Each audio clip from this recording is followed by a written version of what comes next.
Les responsables européens multiplient les avertissements à quelques heures d'un sommet consacré à l'avenir du Royaume-Uni au sein de l'Union.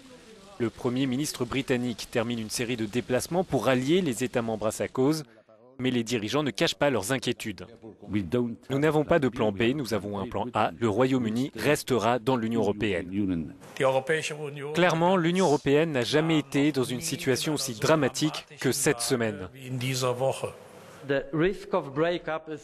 Le risque d'une rupture est réel parce que ce processus est en effet très fragile, qu'il faut mener avec attention, car ce qui est cassé ne peut pas être réparé.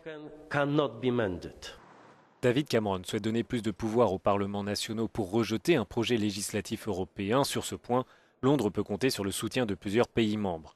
Le Premier ministre britannique veut aussi pouvoir rejeter le principe d'une Union européenne toujours plus intégrée, mais pour différentes capitales, cette demande pourrait faire tache d'huile et donc faire dérailler la construction européenne.